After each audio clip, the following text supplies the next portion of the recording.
Boa noite, amados. A graça e a paz do Senhor Jesus Cristo. Quero compartilhar com vocês uma palavra do Novo Testamento que se encontra no livro de Tiago, capítulo de número 4 e versículo de número 13.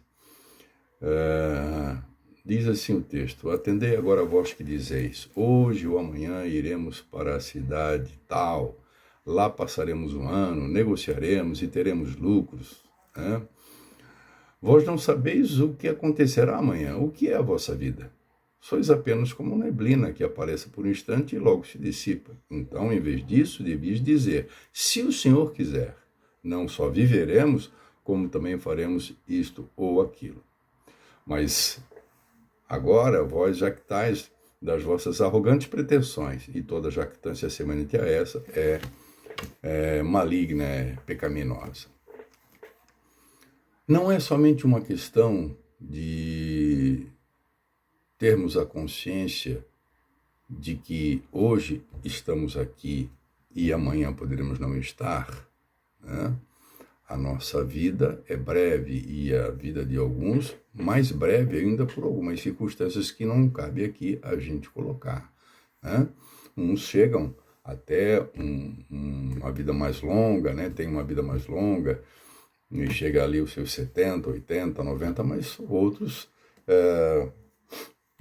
muitas vezes têm a sua vida ceifada por alguma razão, alguma doença, um acidente, enfim, né? Não vem ao caso. Mas, de qualquer maneira, o apóstolo está dizendo que a nossa vida é como uma neblina, né? Então, a gente precisa ter muita humildade diante dessa nossa fragilidade, dessa brevidade da nossa vida, de nós estabelecermos os nossos planos, os nossos projetos.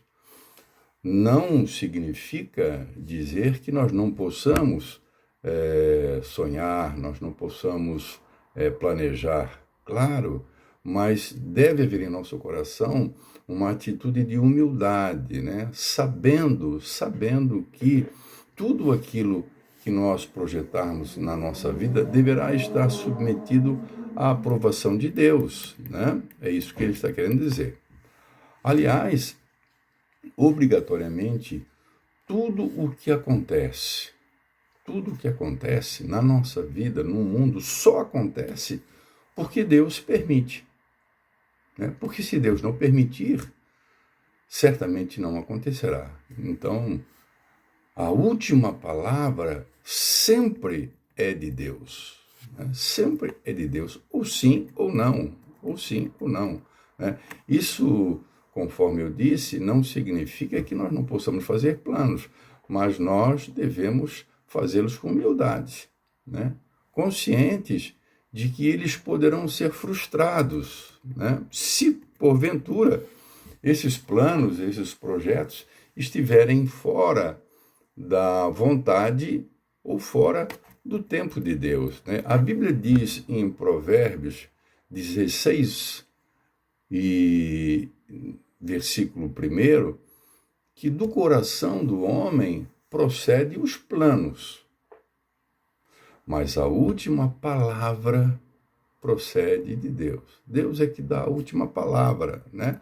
Nós podemos planejar muitas coisas, mas a confirmação, a última palavra, o sim ou o não, virá sempre de Deus, né? Nada pode acontecer. Isso é um ensino, irmãos, primário, isso é um ensino básico, isso é uma doutrina básica, a soberania de Deus.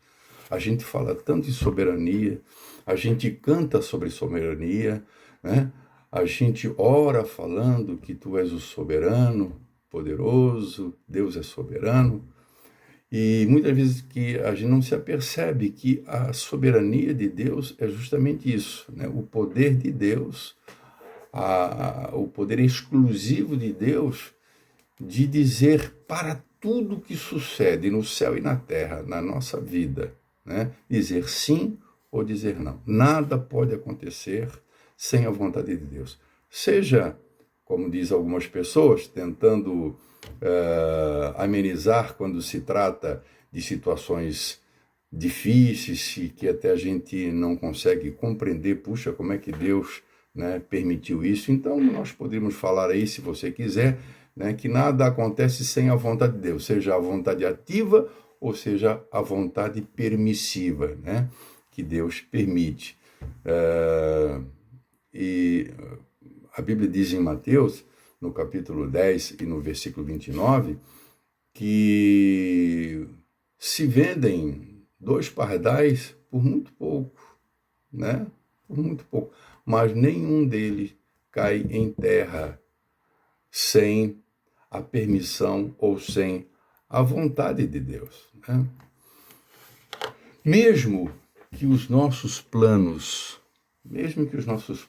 não sejam planos egoístas, mesmo que os nossos planos sejam planos louváveis, né, dignos, ainda assim estarão submetidos ao sim ou não de Deus. Pode ser uma coisa, né, um plano bonito, né, que tem até como propósito glorificar o nome de Deus, né, algo para Deus. Mas mesmo assim, mesmo nessas situações, mesmo que não sejam planos voltados exclusivamente para a nossa satisfação de uma maneira egoísta, né? Mas nós devemos lembrar que mesmo esses planos têm que passar pelo crivo de Deus, pela aprovação de Deus, pelo sim ou pelo não de Deus. Talvez porque esteja fora da vontade de Deus, ou talvez porque esteja fora do tempo de Deus. Isso me faz lembrar, né, de Davi, que intentou construir uma casa, um templo para o seu Deus, para o nosso Deus, né? Essa passagem está descrita ali no primeiro livro de Crônicas, no capítulo 17, e a partir do versículo 1. E quando você vê Davi falando para o profeta Natan, se puxa, eu moro num palacete, eu moro numa casa, e o meu Deus está, né, numa tenda de pele de animais, né, de pelos e essa coisa, tudo uma coisa rústica, né?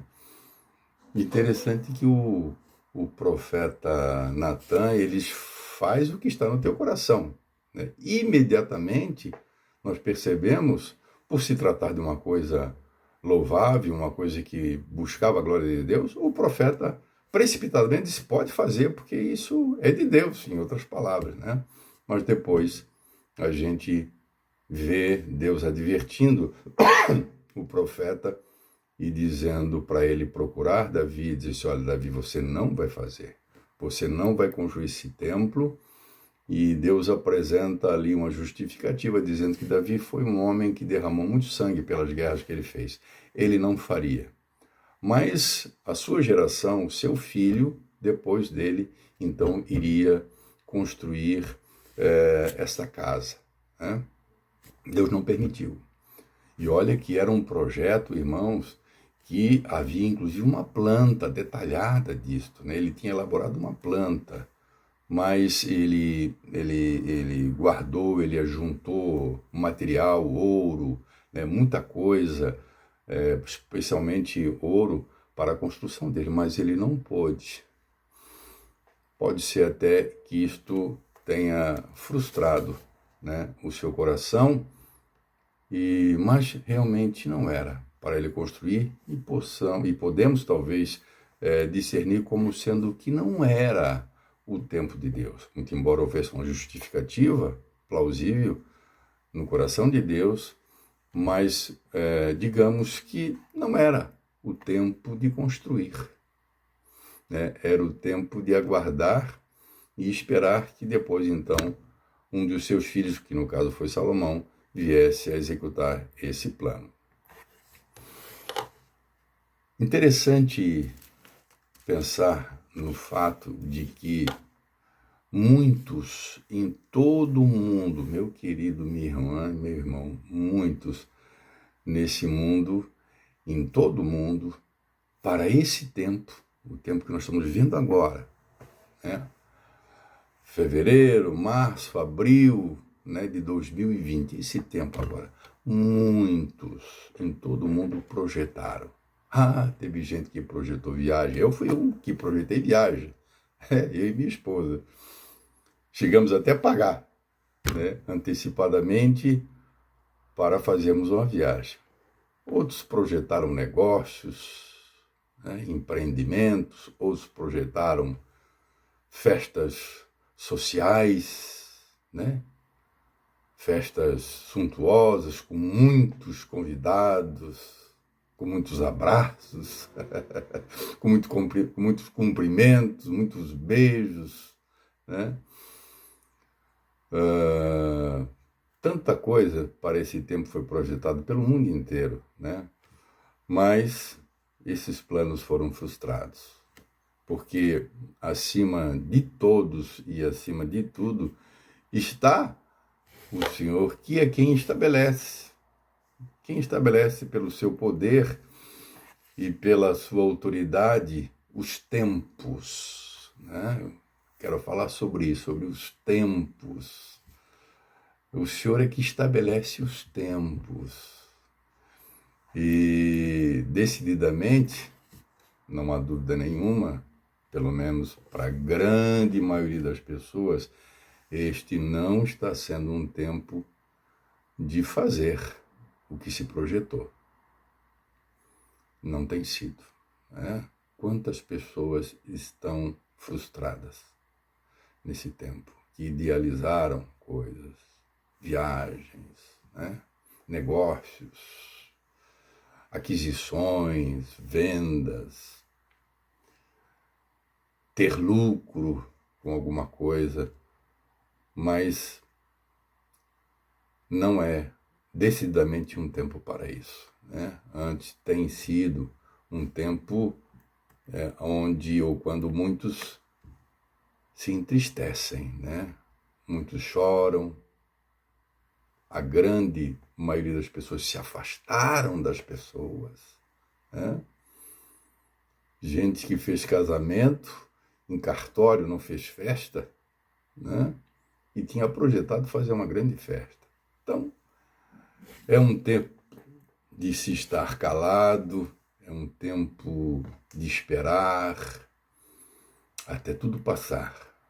Não obstante, todo o trabalho que as autoridades têm empenhado. Eles estão fazendo o papel deles e que Deus os use, que Deus dê sabedoria a eles para que eles possam lidar, uma vez que são autoridades e têm todas as ferramentas em suas mãos, as decisões, né, a lei, tudo isso, né, o mandato para exercer os seus cargos, né, e administrarem de alguma forma, dentro da permissão de Deus, todo esse problema.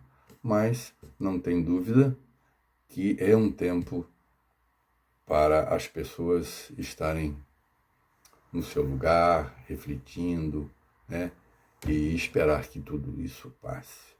Eu falei anteriormente sobre o fato de que não tem sido um tempo para o que se projetou, né? A Bíblia diz em Eclesiastes, no capítulo de número 3, um texto que, via de regra, a gente cita, a gente usa, né? Mas no fundo, a gente não avalia a realidade desse texto e às vezes até não o interpreta adequadamente. A Bíblia diz em Eclesiastes, no capítulo 3, o seguinte: tudo, ou seja, todas as coisas, têm o seu tempo determinado. A palavra determinado aqui é fundamental. Não é um tempo aleatório, não é um tempo que uma situação que ocorra ao acaso. Tem um tempo exato, tem um tempo determinado. Há um tempo para todo propósito debaixo do céu. Então a Bíblia diz que há um tempo de nascer, e note que é um tempo determinado. Não perca essa palavra de vista.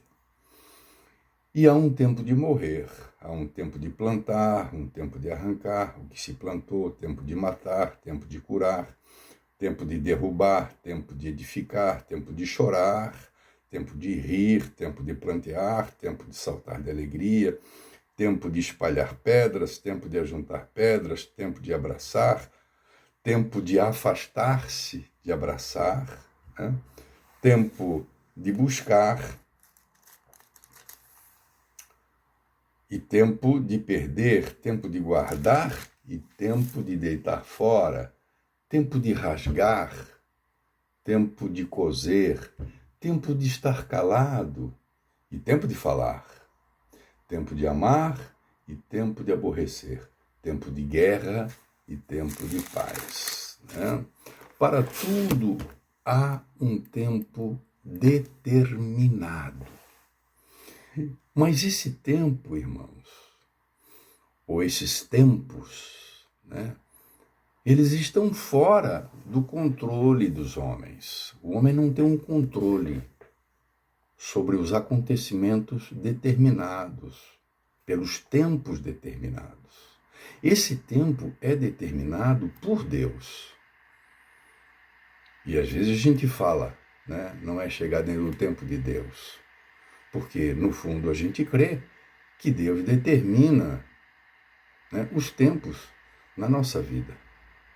Mas nós não podemos nos esquecer que não são algumas coisas que Deus determina. Ele é soberano sobre a terra todo o tempo, para tudo tem um tempo determinado. E esse tempo é determinado por Deus, né, que pelo seu poder, por sua exclusiva autoridade, ele estabelece. Se você for ler esse texto, e eu não vou fazer agora, mas você pode depois fazer na sua casa, se você ler esse texto de Eclesiastes, no capítulo 3, do versículo 1, eu li até o versículo 8, você lê até o versículo 15, você perceberá que efetivamente o autor está dizendo que esse tempo é determinado por Deus, para que as pessoas temam a Deus, né?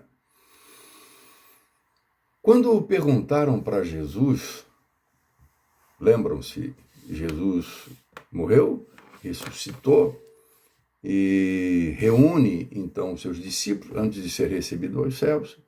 E a pergunta que eles fazem para Jesus, não sei se vocês se lembram, né? Eles perguntaram para Jesus, em outras palavras, né, se tinha chegado a hora, né, ou o tempo, usando essa palavra, o tempo, o momento, o dia, né, chegada a hora de Israel alcançar a sua independência nacional. Israel, como outras nações, estavam debaixo do jugo do Império Romano, não tinham autonomia nacional, não eram nações independentes, estavam debaixo do poder. E eles perguntaram, Senhor, é agora que nós vamos ser uma nação independente, uma nação livre, sem ter que estar pagando tributo para César, né? A resposta de Jesus Cristo, ela foi a seguinte: não cabe a vocês, não vos compete a vocês saber os tempos ou épocas que o Pai estabeleceu por sua exclusiva autoridade. Você pode ler depois com calma esse texto, que está lá no livro de Atos, no capítulo 1 e no versículo 7. Eles estavam falando, irmão, de uma situação que Israel já vivia há muitos anos debaixo desse império, o Império Romano. E o Império Romano, eles eram duros, né, para com as nações que estavam debaixo do seu poder. Israel queria ser uma nação livre, né? Então, aparentemente, tudo isso estava sendo determinado pelo poder humano, né? Que toda essa situação estava acontecendo exclusivamente porque, né, as forças de Roma eram mais fortes do que as forças do mundo, então prevaleceram, porque Roma assim quis. E Jesus, ele fala tranquilamente, é um tempo e uma época que ele estabeleceu. É um tempo determinado por Deus. Quando o profeta Daniel, ele tem a visão, não ele, mas o rei, e o rei tem a visão da estátua, né, de ouro e de prata e de bronze, né, e ele não entende aquela visão, ele chama o profeta Daniel, e o profeta Daniel ele recebe essa informação, o rei tem essa visão no tempo do Império Babilônico. E previamente Deus revela a Daniel, através do sonho que deu ao rei, que aquele reinado, que aquele Império Babilônico ia ser destruído. Mas isso centenas de anos de antecedência. Porque isso já estava determinado, que depois desse império se levantaria um outro império, que era o Império Medo-Persa. E depois do Medo-Persa viria um outro, que seria o Império Grego. Alexandre o Grande. E depois o Império Romano. Tudo isso já está no coração de Deus estabelecido. Esses tempos estão determinados por Deus. Tanto é que está estabelecido por Deus que Deus pode falar com antecedência que irá acontecer. Né? Então, são tempos ou épocas, disse Jesus, que o Pai estabeleceu pela sua própria ou exclusiva autoridade. Né? Exclusiva quer dizer, só Deus tem essa autoridade, porque Ele é soberano. Poderíamos ainda falar, por exemplo, para enriquecer mais o nosso raciocínio, falar sobre Moisés, né? Que tentou agir fora do tempo. Muitas pessoas não atentam para um detalhe. A gente acha que Moisés, ele simplesmente, quando ele foge, ele vai para o deserto e lá ele conhece a sua esposa, ele trabalha para seu sogro, Jetro, vai cuidar das ovelhas do seu sogro lá durante 40 anos, tal, né? Poucas pessoas se lembram que Moisés, de alguma forma, pelo menos, é o que Atos, no capítulo 7, a partir do versículo 23, nos diz, através do relato de Estevão, o primeiro mártir da igreja, de que Moisés ele tinha consciência que Deus queria libertar Israel através das suas mãos, do jugo do Egito. E com 40 anos de idade, ele intenta fazer isso. Ele tenta e ele acreditava que os seus irmãos, os israelitas, o seu povo, fosse aceitar esse livramento da parte de Moisés. Mas não era o tempo de Deus. Não foi porque Moisés não soube agir politicamente ali com seus irmãos, que ele não foi sábio, não foi por isso, é porque não era o tempo, não era chegado. Né? A sua tentativa é totalmente frustrada.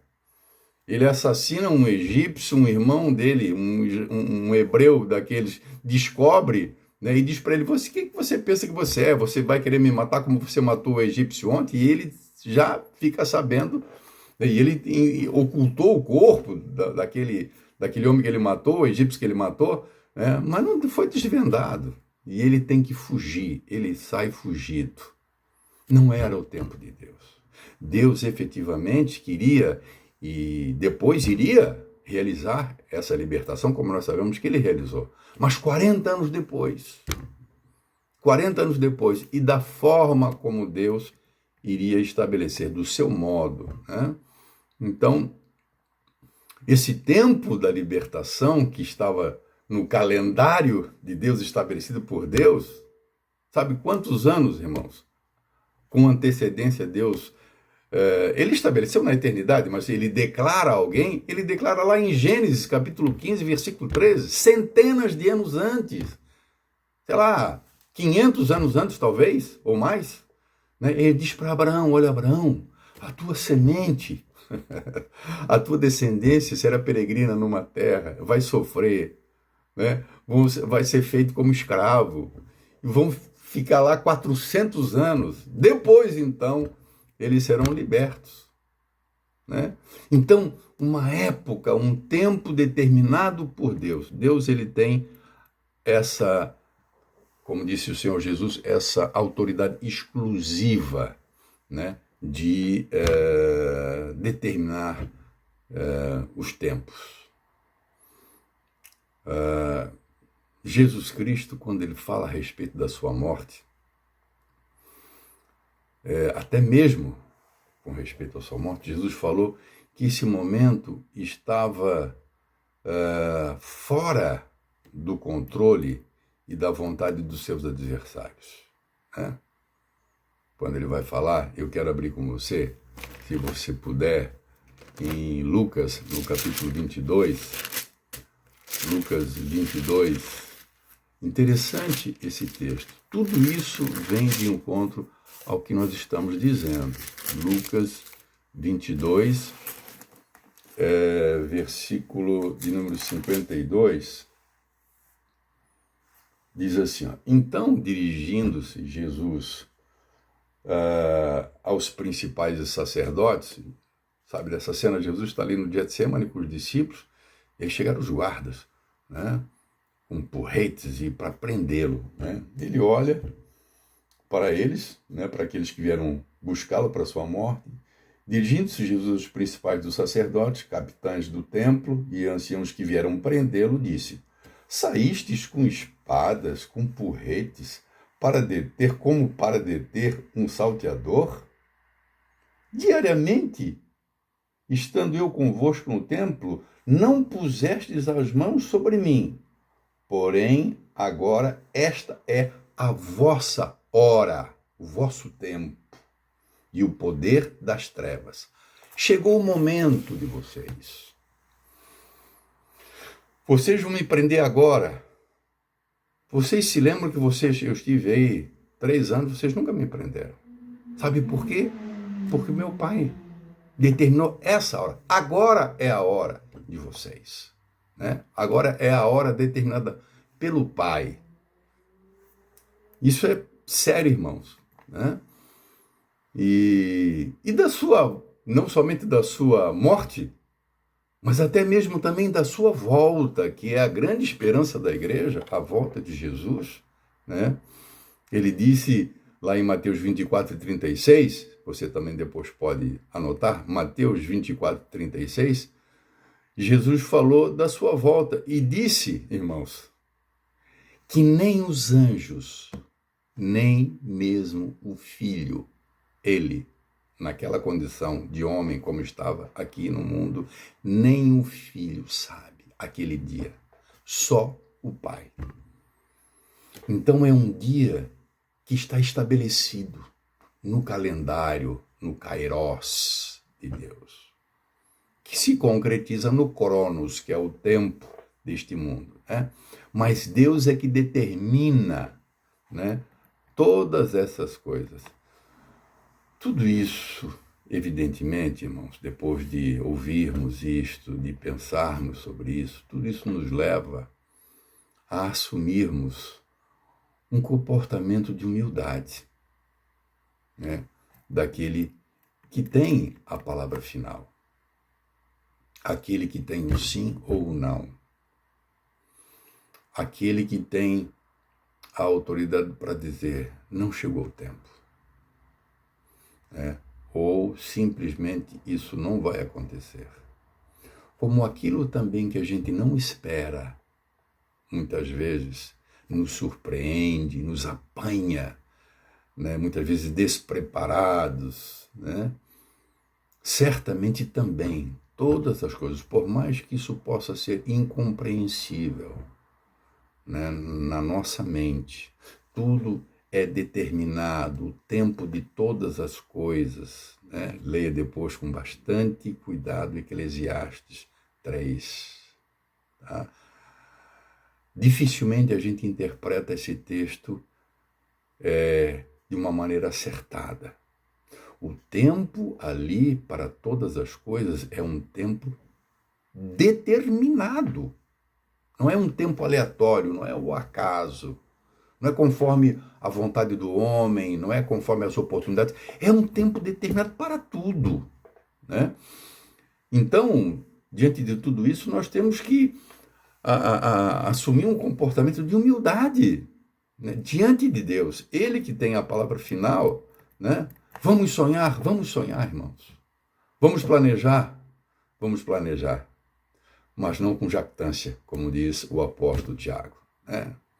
Vocês estão se jactando aí do que vão fazer, da viagem que vão fazer, de quanto vão ganhar, como se estivéssemos aqui ao léu, né, à nossa própria vontade, e tudo é conforme o que a gente decide, o que a gente faz. Não! Existe alguém que está sobre tudo, o nosso Senhor, né, que tem o controle de todas as coisas e determina. Então vamos entender que no relógio de Deus, esse tempo que estamos vivendo é um tempo que estava marcado, determinado. Por mais que nós possamos não compreender, né? Acho que toda a sequência das palavras que nós temos trazido à igreja, nada se contrapõe, né? Tudo é num sentido. Os irmãos podem rever as palavras anteriores, né? E essa é uma palavra que nos dá essa possibilidade de realmente a gente refletir, pensar melhor, né? Vamos sonhar, vamos planejar, mas conscientes, isso é importante, que sempre estaremos sujeitos à vontade de Deus e ao tempo de Deus. Nunca me esqueço, para finalizar, quando eu era muito pequeno, devia ter uns 6, 7 anos, 5 anos, talvez, um pequeno mesmo, né? É uma lembrança que eu tenho trago na minha memória.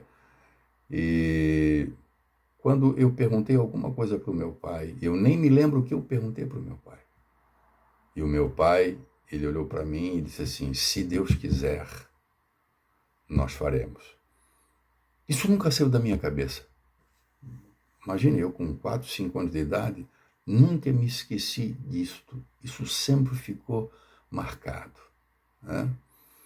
Então é isso que Deus espera de nós. Deus nos dá a liberdade de sonhar. Deus nos dá a liberdade de planejar. Mas que nós tenhamos a consciência que sempre estaremos enquadrados dentro da sua vontade, dentro do seu plano e dentro do seu tempo determinado para todas as coisas. Que Deus abençoe meu irmão, minha irmã, em nome de Jesus. Amém.